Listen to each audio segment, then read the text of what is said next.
What's up, everyone? This is Noa Dalzell, and I'm here with another episode of WNBA Today with Indiana all things sports reporter James Boyd, who is here to talk to us about Fever today. James, thank you so much for joining.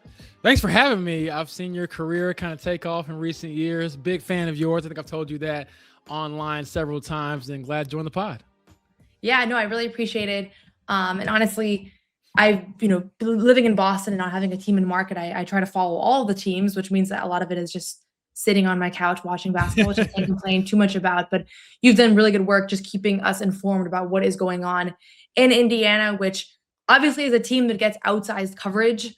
But when I say coverage, sometimes that doesn't end up being like actual coverage. A lot of people are talking about the Fever, but it's not like I'm reading a million great profiles all the time. Like that's the funny thing with the way the WNBA media landscape has changed, is that it feels like there are a ton of people making content, but I'm trying to find like a profile on like a developmental player, and there's still not that stuff, that you see on the NBA side.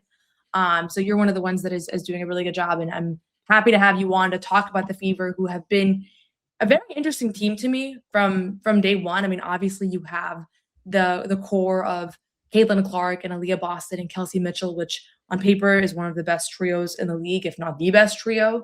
And then you have a team that is also was just a couple minutes away from making the finals. Obviously not the exact same roster, but we've seen some struggles as of late, on the defensive end. I think we were doing this a week ago. Things were maybe looking a little bit better. And that's just the nature of we're 3 weeks into the season. But what's been your take on how the Fever have looked in totality this year? We'll get into some specific stuff, but just big picture as one of the reporters that's been, in practice at games. What's kind of been your take on how this year has gone so far? Yeah, offensively, there hasn't been a lot of issues, Noah. As you can see, they score the ball pretty well. Caitlin Clark, Aaliyah Boston, Kelsey Mitchel, take your pick there for who you kind of want to hone in on, because usually if you hone in on one person, there's another opportunity somewhere else for their other stars. But I think defensively, they've been very inconsistent. And actually, today at practice, we were talking to Sophie Cunningham, and she was saying they've only ran really one defensive coverage. She didn't really say what it is, but kind of sort of explained it, that they switch a lot. And she was saying that because they haven't really shored up that side of the ball, they haven't really had a success with doing that, they haven't had a chance to build on their other defensive schemes. And Stephanie White talked about that a little bit as well, just saying look, we want to advance. We want to have more sophisticated schemes, but when we can't do 7 things well, let's try to do 2 things well. And so right now I do wonder if there's going to be a change in philosophy, because as we've seen, Caitlin Clark has been put in isolation over and over again. But it's not just her.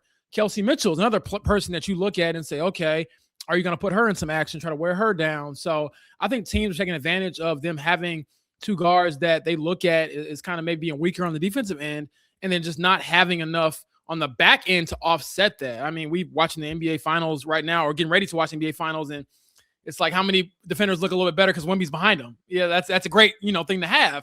Same thing on the Fever side. They don't really have that anchor outside of Aaliyah Boston. And so when I look at their roster, I wonder, okay, how much do you miss Natasha Howard from last year? How much do you miss having some of those bigs that can switch out in space and really be plus defenders? I look at plus defenders and I'm thinking to myself, okay, you got Raven Johnson, that's a plus defender. Lexi Hull, plus defender. Aaliyah Boston, plus defender.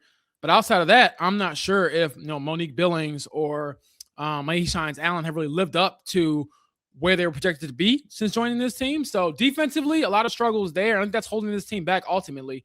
And I know we can get more into it, but my overall take with it, Noah, is that your offense is fine. I'm not going to worry about that too much.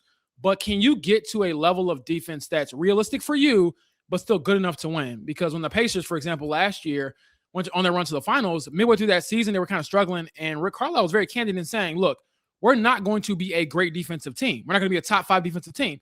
But if we can get to maybe like a top 13-ish, we'll be fine, because our offense is that great to help us get to where we want to go. So I want the Fever have to kind of dial it back, look at their personnel and say, okay, what's not working and what realistically can work in practice more than in theory with some of the stuff they want to do. First of all, it's probably the most insightful 3 minutes I've heard on the Fever in a long time. Yeah. So I'm rumbling sometimes. Yeah, no, reaffirmed that I'm glad we have you on to kind of explain this, because I do think there's a tendency for sports fans and basketball fans, I guess in particular, to say, okay, this player can defend, and you can make clips of a lot of players being targeted. I've seen the Caitlin Clark targeting clips, like they're not great, but I also watch a ton of basketball, and there's like a bunch of players in the WNBA and in the NBA that are in that position. And so you don't want to ever boil it down to just one thing. And I think you brought up a good point when you're talking about like who are the plus defenders. It's not a very long list, especially as someone who follows the league at large. Like I'm looking at the Golden State Valkyries, I'm looking at some rosters where it's like the whole roster's plus defenders. It feels like, right? And so it's an interesting comp. I actually like hadn't really thought about how the Pacers do. There's a lot of parallels there, and I love. I mean, like many basketball fans, I loved that Pacers team that made the finals. Started feeling like I was like from Indiana watching that team, honestly, with the just seeing how that all played out. But you have to be elite offensively, right? And then also defensively, you have to be more passable than they've been. And Natasha Howard is interesting because I've had some Minnesota Lynx beat reporters on. I think she might have been the biggest, most impactful offseason signing from as far as a player leaving one team going to another. And I don't know that I personally missed her impact. Like when that signing happened, I don't think I talked too much about it. A lot was going on during that time. But did you see her exit from the Fever as like, oh, this could be like really bad for Indiana? Because obviously we know that she's been a defensive player of the year. We know she kind of anchors the front court there. But I personally can say I did not realize how much of an impact she'd have on the Lynx and in turn potentially maybe on the Fever as well.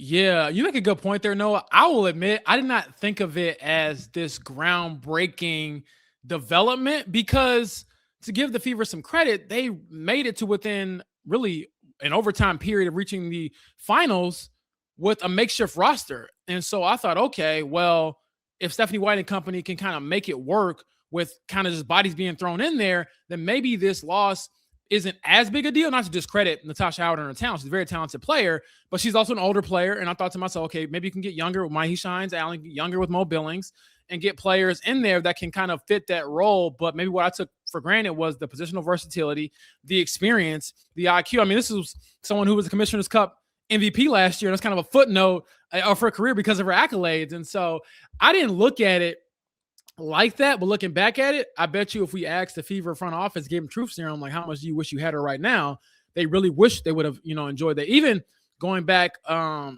couple years ago when they had Timmy, I thought that she was a really good defender and rim runner and things like that, a little bit more raw offensively, but they haven't had really that type of big this season. And that doesn't mean that they're, incapable of maybe turning the corner a little bit, but it seems like as we get further into these games, the Fever have been more inclined to go with some of that small ball which helps push the pace, which helps them offensively. But then defensively, it's harder to, corral certain people off the dribble. It's harder to rebound and things like that. So yeah, it is a big blow for the Fever. It's early. I don't want to go too crazy with my assessments, but at the same time, I was telling somebody else earlier today, Noah, that when I look at it, 44 games in the regular season, when you get to maybe like the 25%, 30% mark of the season, so let's say 11, 12, 13 games in, I think you pretty much are who you are.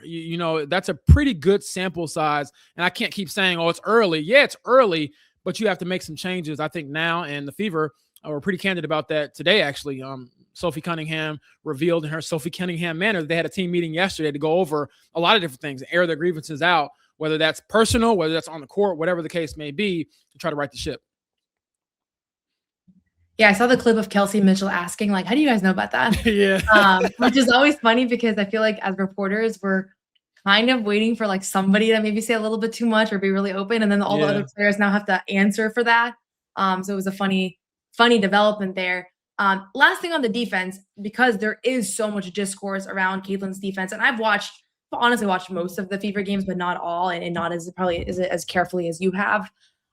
Is it overblown, the conversations? Is it really the issue kind of defensively? And how unique is it? Because we know there's a lot of like offensively minded guards like the Kelsey Plums of the world, the Sabrina Ionescu's who do get targeted defensively, and that's part of the trade-off.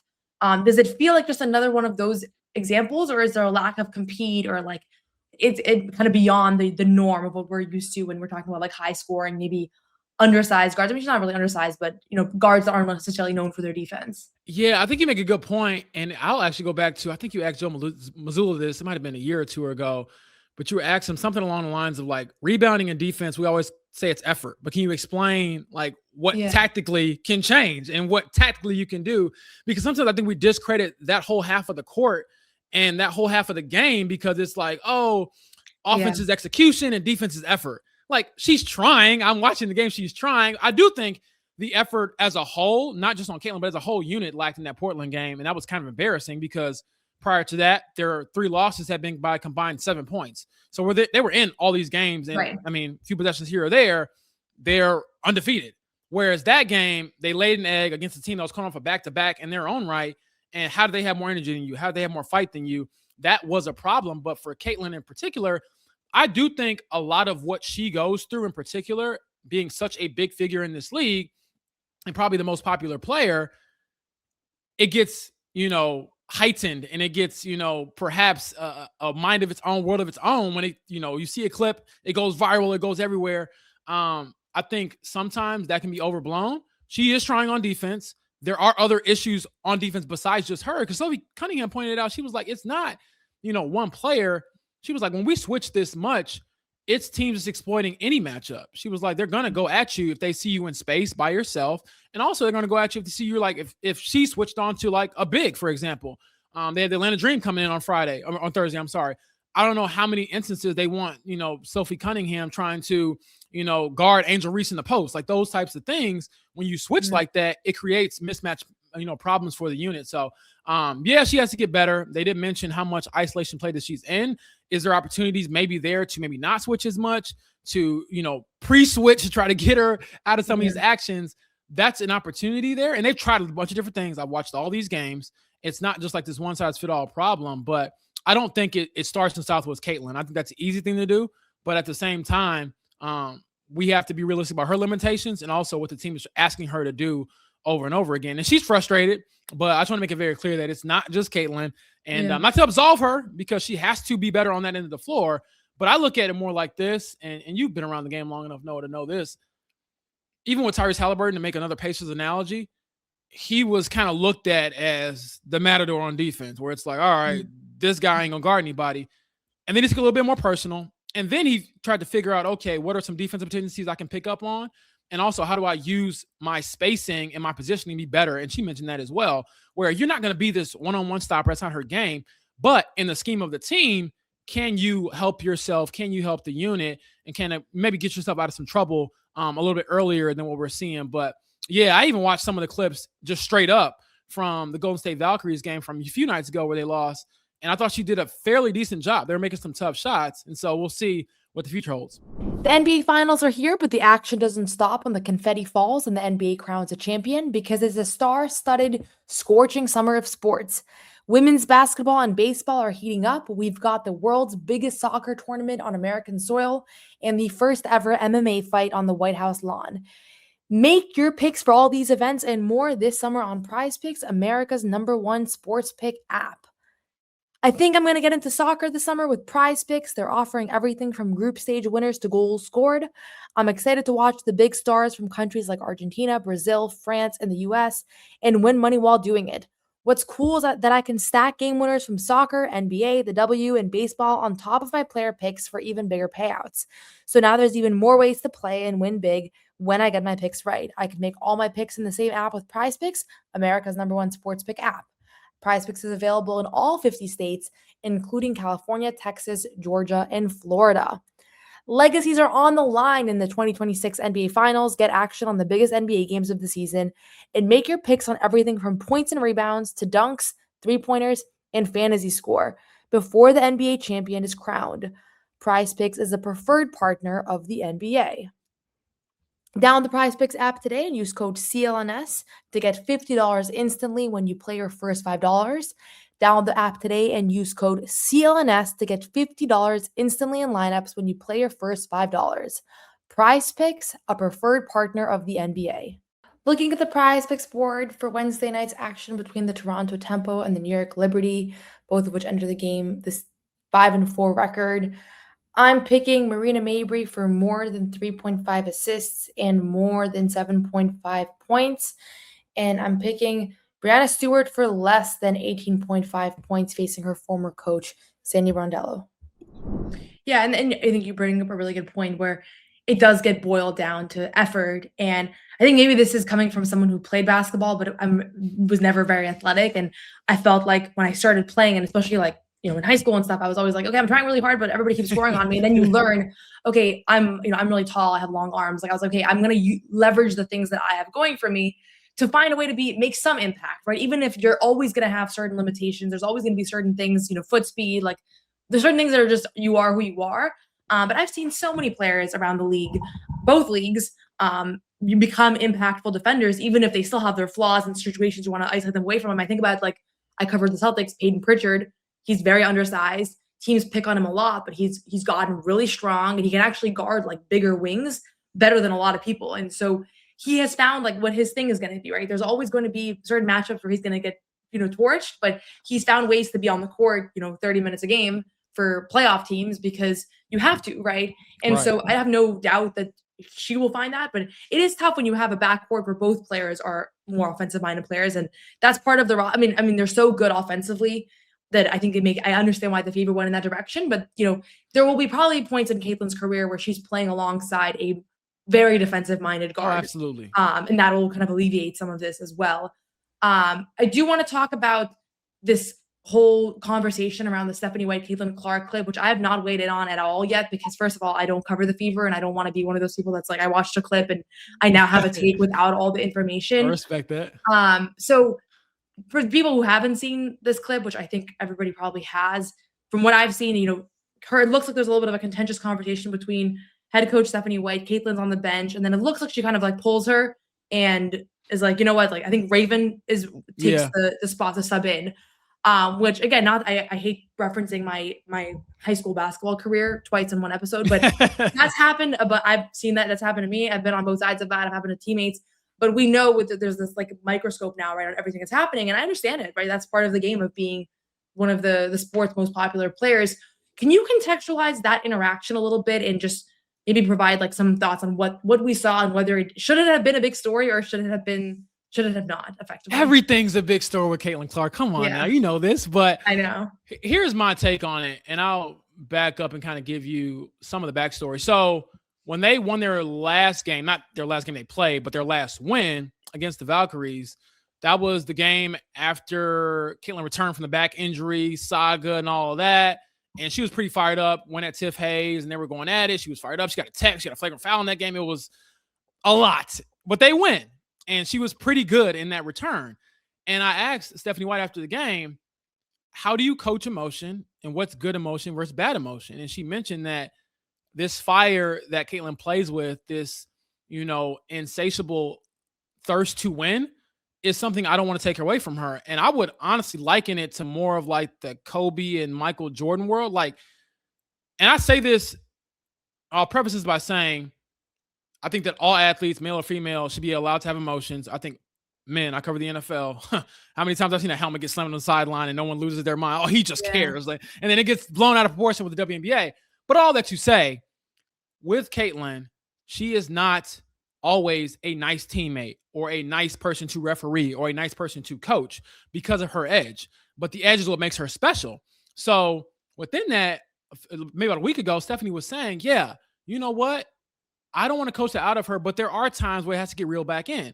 And I think when people see it get reeled back in forcefully, like we saw in that Portland game, it can get blown up into this huge big thing where it's like, oh my gosh, it's just rift. They don't like each other. I will say it is pretty unique. I mean, I've seen it happen at the high school level and maybe at the college level. I've really seen players and coaches go at each other, and then the star player is getting subbed out in the middle of the game. Like, that rarely happens. I haven't seen it very often, but I don't think this was a situation where we should expect some big rift. And I get why both were kind of standoffish with the media when we asked about it.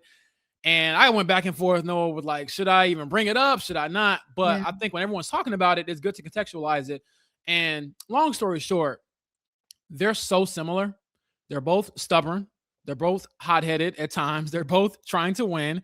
And ultimately, the way Stephanie White described it was, I'm coaching and I'm going to coach her hard. And Caitlin said, I want to be coached hard. So I think in the moment, tempers are flaring up, but people who maybe haven't played or just haven't really been around that kind of energy, it is, more normal than not is how I would phrase that. And also, the cameras aren't on you. And Caitlin revealed this yesterday when we were talking to her.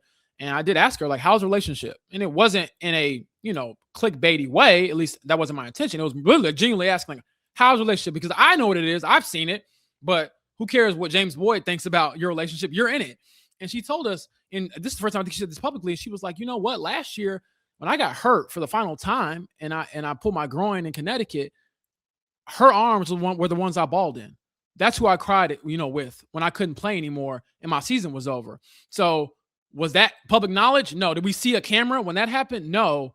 And so had we seen that, maybe the conversation we're having now is a little bit different. So I looked at it as tough love. The environment I grew up playing basketball, I wasn't, a great player, playing high school as well. But yeah, getting yelled at, getting yanked, whatever was relatively normal. And I think that everything's just heightened because it's Caitlin and she's such a polarizing figure for reasons that are not always her fault. And I would say often not her fault. And then on top of that, they're not winning.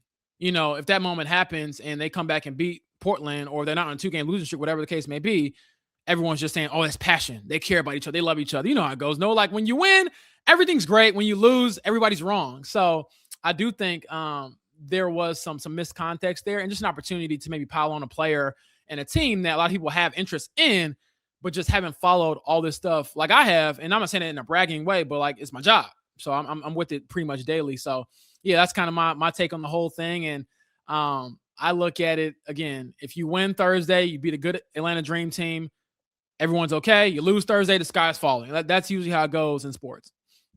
Yeah, for sure. And it's interesting because I resonate with a lot of what you said there. One thing that I've been thinking about is, again, I cover the Celtics, cover Jason Tatum and Jaylen Brown, two pretty big names. What you want to see in theory, in like the best case scenario, is a coach that can hold those players accountable, right? And in truth, I think this is worse on the NBA side. You sometimes don't see coaches hold the star players accountable.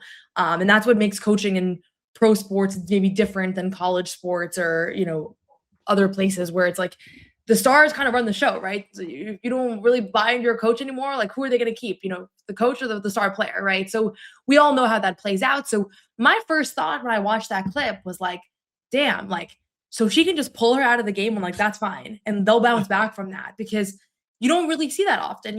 I've seen so many times I've watched Jason Tatum or Jaylen Brown not play with appropriate effort. And this isn't even like a shot at them, but just like this is part of an 82-game season where I've been like, okay, if that was like one of the role players, like Joe would have yanked them, but it's Tatum and Brown, like they're going to get an extended run. And this isn't even a critique at Joe. It's just like, this is just the way that it plays out in sports. I actually watched that clip and was like, okay, that's actually pretty unique that she can do that and not worry about Caitlin losing her buy-in in the system or in the coach or in the front office or all that. Like she has that confidence. And part of it is like Stephanie White's a veteran coach. She's been there before. This isn't like her first rodeo, but I took it to mean like there's probably a pretty strong relationship there. And obviously you never know, right? Like even we have glimpses of what we see, what they tell us, and then the truth is somewhere else, right? Yeah, for sure. We're kind of putting the puzzle together. So I love that insight that you got about that injury last year and her reaction, because we don't know, right? And from what I've seen, and again, I'm not in the press room, but I watched the videos like everybody else, it seems like they both have a lot of mutual respect for one another. So it's like when you already think there's a fractured relationship and players have been taking shots at the coach for a year and then you see something like that, it's like maybe I would have perceived that a little bit differently. But I was surprised. I was actually at my sister's wedding this past weekend, so I wasn't like as online, and people were texting me like, what's your comment on the Stephanie White, Caitlin Clark? And I was like, I don't know. Like I missed the whole thing. So all I had seen was up until that point, it felt like they had a strong relationship. So glad to get your kind of perspective on that. I don't want to like beat that to the ground. The other piece that I wanted to ask you about is the rookie Raven Johnson, who obviously is a kind of a part of that clip, but in truth has been, I think, a really interesting player in the W, an interesting player throughout her career, and someone who I've really liked so far in her minutes. I mean, she's not playing a ton, averaging 13.3 minutes per game, but has had some really good flashes. What's kind of been your take on her rookie season so far and how she could fit into this roster at best?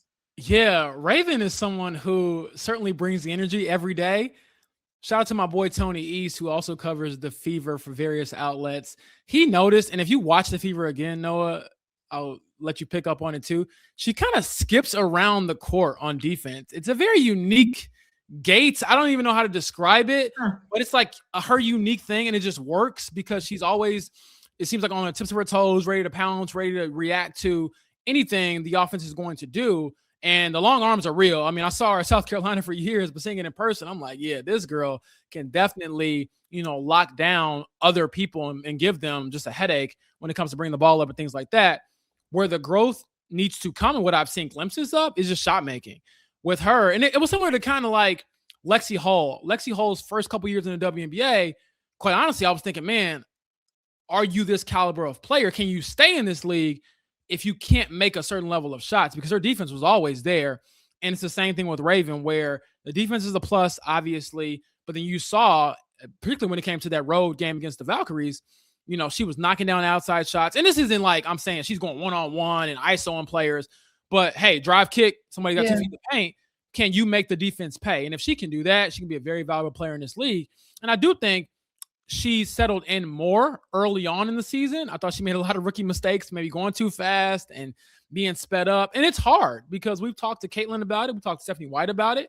Even coming from a coach like Dawn Staley and being in that program, it still is a very steep learning curve for rookies, particularly when you come in as a point guard. You got to handle the ball. You got to run the offense. You got to be the point of attack on defense. So early on, she was struggling. But she's had some moments where, it's been good and bad and good again, and all within like 30 seconds. And you see some of the roller coaster of emotions from Stephanie White and others on the bench. I laughed. Their last home win, it's actually against the Valkyries. I had to laugh at this because I want to say it was a tight game. And, Raven, scores a bucket and, like off the dribble. And like, okay, cool, great. And then she picks up 94 feet and fouls the person. 90 feet from the basket, and Stephanie White loses her mind. She's just like, oh my gosh, like how could you do this? But on the very next play, you have Aaliyah Boston picking her up, and she comes right back and makes a good, I think it was a pass into a shot for another player. So all that to say, Raven, to give her credit, it seems like she's very mentally strong. I think you have to be when you're under that pressure at South Carolina, and the expectation is to win all the time like it is here now with the Fever. And she's even keel, man. Like she doesn't really have bad days from what I've seen.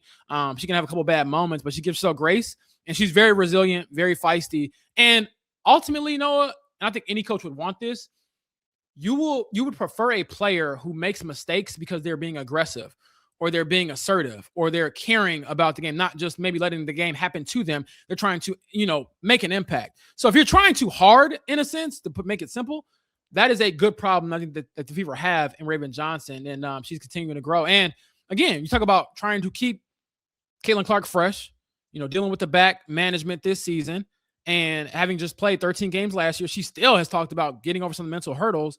If you can steal some minutes with Raven out there, and she's running your offense, and she's helping you get along, that's a good thing for her development and for your team overall in the long run. Yeah, that's interesting. I feel like that's exactly what was the conversation with Mitch Johnson with the Spurs with Carter Bryant is like just mistakes with effort, right, with energy. Yep. Like that's especially with young players, like that's what you want to see. And I'm high on her. I liked her a lot in college, and I know when she was drafted, there was a lot of discourse because of like the wave off, and obviously that's not really relevant anymore. So I think people kind of maybe slept on like who she was as a player on that particular draft night, and you're starting to see flashes of that. But I'm curious, like when we were talking about Caitlin in the backcourt with like, obviously Kelsey Mitchel is a great player right now, so I'm not even saying like anything right for right now, but I'm curious like what extended minutes look like with Caitlin and Raven together, just considering it feels like they kind of can play off each other's weaknesses a little bit.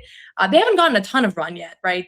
Playing side by side? Not a lot. And I think that'll come as Raven kind of matures offensively in this league. And obviously Caitlin plays her normal load of minutes, but there hasn't been a whole lot of opportunities for that. But I do think that's part of the vision. And not to get like too crazy, but I mean, Kelsey Mitchel, if you're looking at just the age of the players, she's the one that's a little bit of an outlier. She's still young enough to be a part of this core for next 2-3 years if she wants to be. But she isn't 24 or 25 like Aaliyah, like Caitlin, and some of the others who are going to be here. So do you have to kind of backfill now and try to prepare yourself for if and when that time comes? But yeah, Raven's been great. And I do think the relationship, just to touch on the wave off thing, Raven was asked about it. Caitlin might have been asked. I don't know if she was asked directly about it, but there's mutual respect there. And I think it's one of those things too, Noah, and Caitlin's gone through this a lot, where sometimes I feel like I'm talking to Caitlin or Raven or whoever, and the only normal person who's having or talking about them is themselves, because the discourse around them is so crazy. I have people, and I don't read Twitter mentions really at all anymore. Thank God for that. I've matured a little bit, But the discourse online can be so crazy that it can make you rethink what you're just hearing from these players themselves. And both of them are saying, like, look, that was 2-3 years ago. We were on the biggest stage. And no, I don't take anything personal. Now we're together. We want to win together. That's our biggest focus. And so they're alike in that way. And at every turn, we don't even ask about Caitlin to Raven, but it happens organically where she just brings her up and says, hey, Caitlin has often been the one to pull me to the side, give me tips. I've asked her more questions than anybody, and they've been very gracious towards each other because there's that mutual respect of, we know how bad you want to win, and that common goal of we're used to playing in big games. And, we don't want to be this young and upcoming Fever team. They kind of want to be like the Spurs where it's like, yeah, we're young, but we want to be there right now.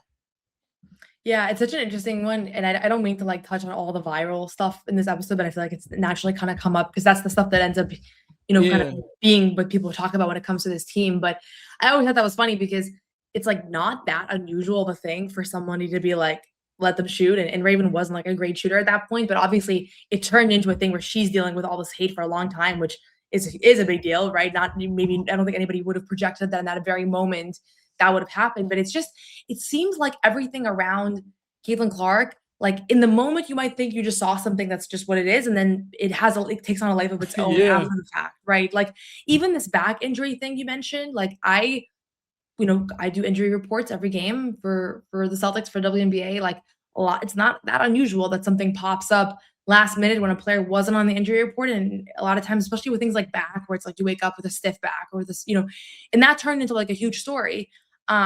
Maybe just, we don't need to go deep on it, but like, what was your take on that whole saga? Because from where I said, I was genuinely confused on why that became like there was conspiracy theories. I think Sierra Solie of The Ringer wrote a good article kind of diving into that. I talked to her about it as well. But like, what was your take on does she have just like, were people worried that she has like a bigger back issue that we don't know about? Like, why did that become such a big deal? Yeah, I think I definitely ruffled some feathers over there that day. I wasn't the most loved reporter by the Fever, for sure. But I think I try to live by the motto of let's be fair, let's be firm. Yeah. And my only issue was she didn't practice that Tuesday.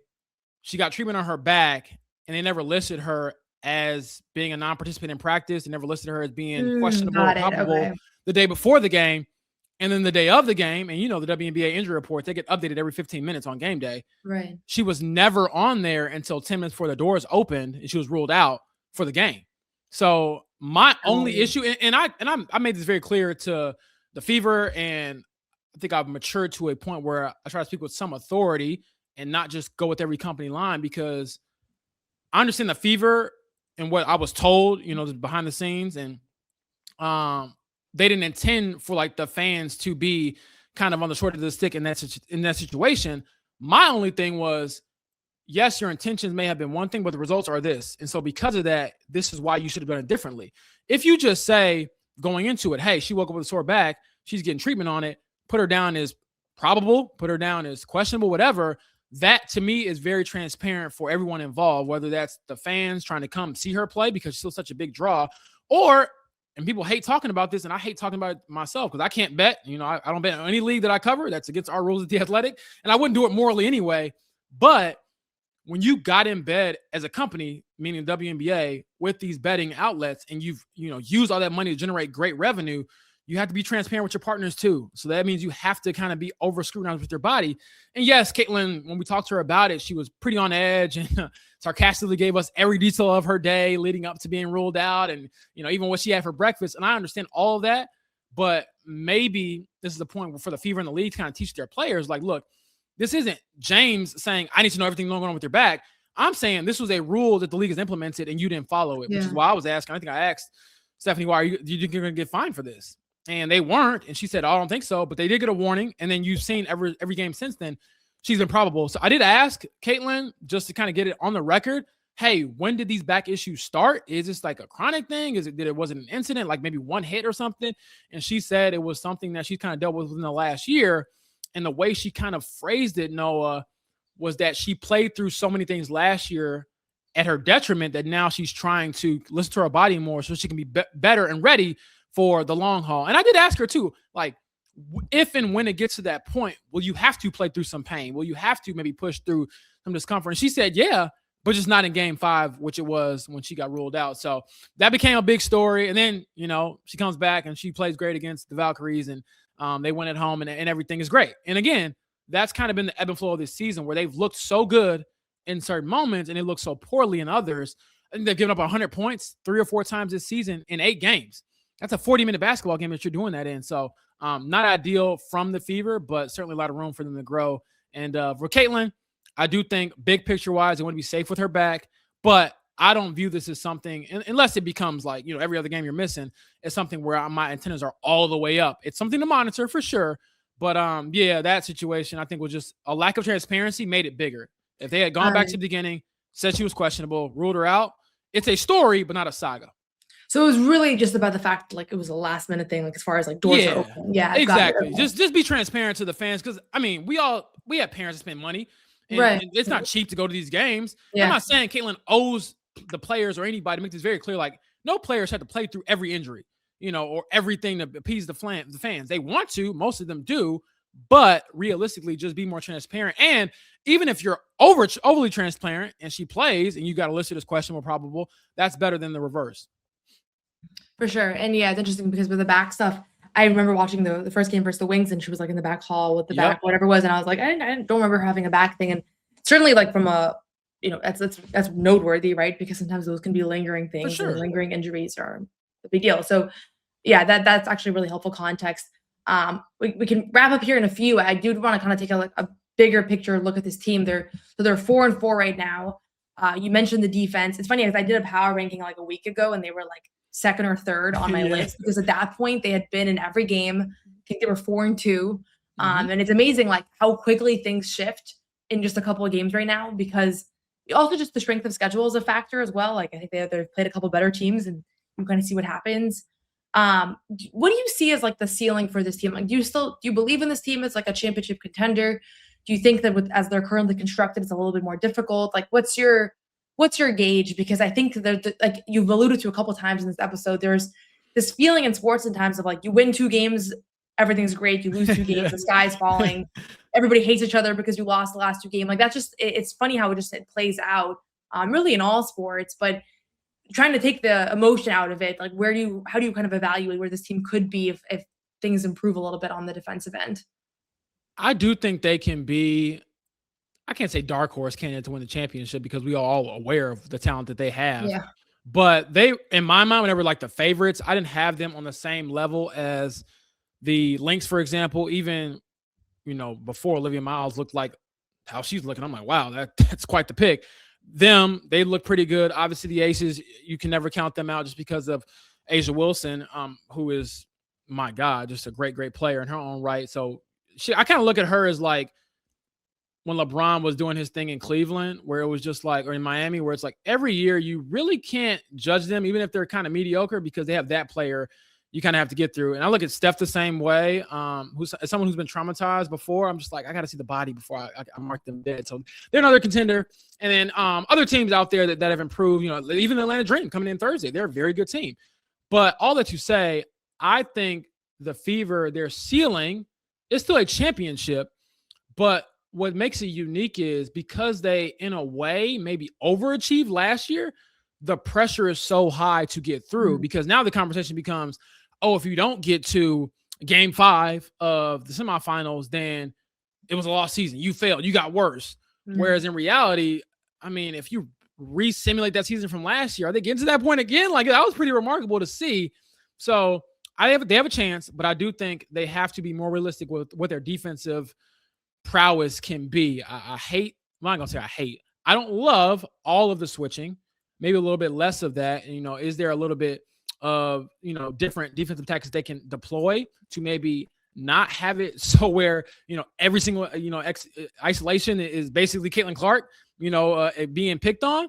Is there ways to kind of offset that? And then if that is the case, if they can get to being maybe a mid-tier, maybe a little bit above that defensive team, then the rest I think will take care of itself, and they'll be, having a chance to say something at the end of the season, which is what they're striving for. It's kind of crazy because this is my 5th year covering the Fever in some capacity. And I remember when they were really bad, really awful, and the expectations were just like, okay, can you, in this crazy losing streak? Can you get to 500, at any point in the season? And then now suddenly you get Caitlin Clark, you got Aaliyah Boston there, Kelsey Mitchell's balling, and the expectations are so high for this team. So I don't have them as favorites, but I do think, all things considered, they settle in defensively, they can have a chance to raise that trophy at the end. But again, they just put so much pressure on themselves because it's like a gift and a curse. You won a lot last year despite having, body after body drop. And then now, considering you probably will be healthier, barring anything crazy happening, you have to get there again. So I'm excited for it. It creates a lot of drama. And ultimately, I just appreciate talking about the hoops, which is, the majority of this podcast, which makes it enjoyable. Yeah, no, for sure. And it's interesting. I loved watching that Fever team last year. It was like funny because I love the Pacers that same run. I was like, I feel like I'm becoming an Indiana sports fan just because they were, right? They were like underdog teams that just kept defeating the odds and it kept being like different players stepping up. What about that team last year in that playoff run do you think is replicable? And like how much of it was just you kind of caught lightning in a bottle and it just you had one big performance after another. And it feels like some of the characters that were impactful there also aren't back. Like Odyssey Sims, I think was an important part of that run. Obviously she's not on the roster. Like, is there carryover? Do we almost have to look at this as like, that was a different group. This is a different group. Like, how do you kind of like parse through that? I do think we have to look at it like it's a different group just because they had so many different players last year who came through there. Odyssey Sims was great during their playoff run. They had Shea Petty out there. They had Erin McDonald for a while before she had a season-ending injury, and she was great for them. And I think her injury actually opened up the opportunity for Odyssey to come back. So there was so much movement with players. And I think the biggest difference besides personnel between this year's team and last year's team and the mentality was like you were kind of playing with house money late in the season where every win that you got around the league, it was interpreted as, oh, wow, they pulled that off. Oh, wow, they got that done. Whereas this year, it's like you should win those games. You should be there. And so that's the difference. And I'm not saying the players feel any less pressure because I would be remiss if I didn't mention that Kelsey Mitchel has literally gave everything to this franchise, one lose or draw throughout her 9 years with this team. And I've seen a lot of her stuff firsthand. Probably the player I'm closest to from a media standpoint is Kelsey. And I know she plays pretty much the same way, same mentality, same heart, grit and all of that every game. So it's not necessarily like the players feeling that pressure, but I do think the outside pressure, the media conversation, things like that have kind of amplified what we expect from this team this season. And so we did talk to Stephanie White today about some of the culture things. And Kelsey Mitchel mentioned, hey, our culture is going to be tested, but they both kind of harken back to last year saying, look, we were tested a lot. And compared to what we're going through now, that's nothing compared to what we were going through then where, we've had a couple of hiccups early in the season, but this isn't game 40 and we're staring down, our first round matchup saying, how are we going to get through this? So there's a lot of, similarities there, but ultimately just a lot of big personnel changes, still trying to get through the kinks with that. And this is where, not to be petty, but just to be real, the luxury of having a star. When last time Caitlin Clark was fully healthy for a season, she was a first team all WNBA member. Those players are usually the ones that try to help you cover up all the other mistakes and things that maybe limit you as a roster. So we'll see what she can do this year. It's not all on her, but knowing how, much she cares, she puts a lot of it on herself, and we'll see, if she can balance that, if this team can kind of get balanced out overall as the season goes on. Yeah. And it's interesting because as we're having this conversation, I'm thinking about how they're like 2 or 3 shots away from being 6-2. Right. And so even though they have these underlying issues, it's like, it's not like this has been a disastrous start, and it's really just been a couple of bad games. And so I'm curious to see if it's a symptom of a bigger thing. And like you said, at some point you have to, you can't keep saying it's early, right? Because like at some point the season's underway, but I still think we're in, 8 games is still a pretty small sample, right? I know in the WNBA the season's half as long, so it's like you have to make a little bit more, assertions from that.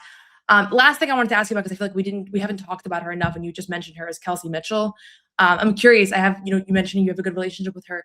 What can you kind of tell us about Kelsey that maybe isn't? Everybody knows she's a dynamic scorer. Everybody knows she's been in Indiana for a long time, and I think the way that her season ended last year, I was almost like a heartbreaking but beautiful story of like kind of the captures her a little bit. But yeah, what can you share about Kelsey that maybe the average person who's maybe tuning into the Fever because of Caitlin doesn't really know? Yeah, I think Kelsey, the parallels between Kelsey and Tyrese from last year were very similar. And obviously Tyrese suffered a more devastating injury. But even then, Kelsey went through a scary thing. I forget how to say the word like professionally, but it was rhabdomyolysis, something like that. The short term, the slang term is rhabdo. I've been saying rhabdo. Yeah, I don't even Yeah. try. So basically, she played till the wheels fell off. And the way it works is like your muscle protein or the protein in your bloodstream breaks down and gets to your bloodstream and basically cramps your whole body. So it's very, very scary.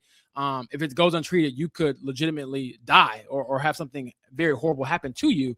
And we asked her at the beginning of the season, like, would you change anything about just basically playing until you had nothing left? And she was like, nah, this is what I do. This is what I'm willing to give. And the thing about Kelsey is that she's just so regular, not in the sense of being an elite basketball player, but just as a person. I remember years ago, Noah, and actually working on a story about Kelsey, just kind of get into more of her personality, who she is, what she means. Years ago, before Caitlin, before Aaliyah, and when they were bad, I remember almost after every game, we go and talk to Kelsey Mitchel in the media room, and then 15 minutes later, when we're walking outside, she's parked outside Gainbridge Fieldhouse, which was called something else back then, talking to fans and empathizing with them, empathizing with the people who back then were supporting a team that was, I don't say this in a disrespectful way, arguably the worst team in North American sports. Like, that's how bad the Fever were, considering how rare it was for them to win anything. And she stayed loyal to all of that, and she stayed accessible through all of that. So I think with Kelsey, there's a lot of humility there. And I was even talking to her one day, just randomly at practice. She was saying, like, look, man, she was kind of looking around. We were having a one-on-one for the story. And she goes, there's a lot of people in here. I ain't used to that. I'm like, yeah, I used to walk in here and get anybody I wanted to one-on-one. Now I got to make sure I RSVP and, I stand in the right corner and things like that, which is great for the league, great for the team. But Kelsey was just saying how appreciative she is of all of it. And I think she offers a great perspective of even really the circus they kind of deal with now because of every little thing being scrutinized. She's like, look, I would still rather deal with all of this, the expectations, the scrutiny. She even mentioned the spat between Stephanie White and Caitlin Clark. She was like, look, everyone's making this a big deal, but I'd rather have it like that because they both give a damn. Her words. They both care. I'd rather have that and have to draw it back in than have to pull it out of you. And so I think that because of that perspective, that's why Kelsey is, one of the most beloved players around the league. I know Asia Wilson has a lot of love for her. And every time we go to different cities or even when All-Star Weekend was here and I saw our interactions, it seems like every player has a lot of mutual respect for her grind and the player that she's always kind of been. And because of the elevation of the rest of the roster, with Caitlin being there, with Leah being there, now we're seeing that. And so, yeah, man, she's done so much in her career. She was 5th or 6th in MVP voting last year, first team all WNBA. She's been a multi-time All-Star. And now it's like, I want to be the player that brings the championship back here like Tamika Catchings did, back in 2012 when that was, the hottest thing, the hottest team in the league. So I'm excited for it. I'm excited to see what she can do this year. But she is as solid as they come, as regular as they come.